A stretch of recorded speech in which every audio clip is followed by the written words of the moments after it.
नमस्कार, आप देख रहे हैं नेक्स्ट 9 न्यूज में हूं आपके साथ दीपक गुप्ता। जानकारी दे दे, राजस्थान उच्च न्यायालय ने शुक्रवार को पिछले सितंबर में 81 कांग्रेस विधायकों के इस्तीफे से संबंधित पूरे रिकॉर्ड की मांग की है।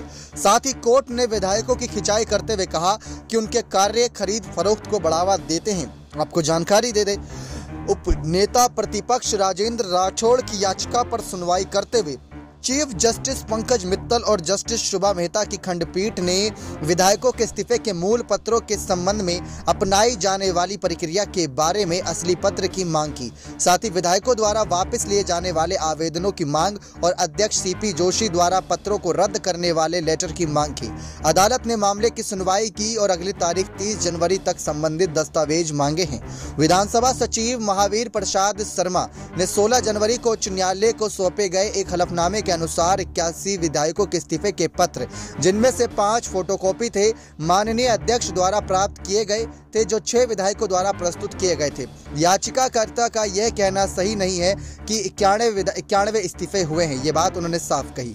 लेकिन आपको बता दें, मामले में खुद बहस करते हुए राजेंद्र राठौड़ ने शुक्रवार को कहा कि विधानसभा सचिव द्वारा उच्च न्यायालय को सौंपे गए हलफनामे में पर्याप्त जानकारी नहीं है और संबंधित दस्तावेजों को रिकॉर्ड पर लाने की मांग की गई है। राजेंद्र राठौड़ ने कहा कि पहले कहा जा रहा था 91 विधायकों के इस्तीफे हुए हैं, लेकिन बाद में बताया गया कि 81 विधायकों ने इस्तीफा सौंपा है। राजेंद्र राठौड़ ने कहा किस विधायक ने इस्तीफा दिया, इन इस्तीफों पर स्पीकर की क्या टिप्पणी थी और क्या 110 दिन पुराने इस्तीफे पत्रों की जांच स्पीकर के निर्देश के तहत की गई थी। इस तरह की जांच का परिणाम क्या था और स्पीकर ने पास किया था, यह सब रिकॉर्ड पर लाया जाना चाहिए। महाधिवक्ता MS सिंघवी ने कहा कि नियमानुसार इस्तीफा वापस लेने का प्रावधान है।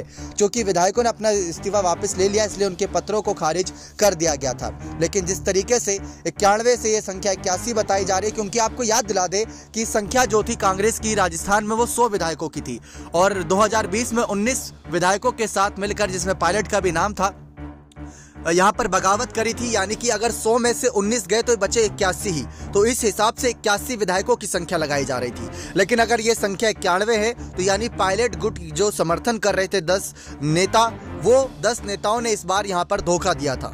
यानी कि पायलट के समर्थन में अच्छा खासा 19 विधायकों का आंकड़ा 2020 में था, लेकिन अंत में जाकर यह आंकड़ा सिर्फ 9 विधायकों का बचा पायलट को मिलाकर। तो 10 विधायकों के नाम पर यह बड़ा झटका लगता नजर आया। लेकिन विधायकों के जिस तरीके से खरीद फरोख्त की बात यहाँ पर एक बढ़ावा दिया, हाईकोर्ट ने इसको लेकर एक आवाज उठाई। सीपी जोशी से कुछ यहाँ पर बड़े पत्र मांगे गए हैं। अब देखना दिलचस्प रहेगा कैसे आगे जानकारी सामने आती है। लेकिन अगर सचमुच संख्या 91 की है तो पायलट को भी सोच विचार करना चाहिए कि 2020 में 19 विधायकों पर स्टैंड कर रहे थे और 2022 में 9 विधायकों पर स्टैंड कर रहे हैं, तो इससे किसका फायदा, किसको नुकसान हुआ, कितने विधायक इस समय पायलट के समर्थन में, ये अपने आप में गौर करने वाली बात रहेगी। बन रहे चैनल के साथ ऐसी और तमाम जानकारियों के लिए बहुत बहुत धन्यवाद।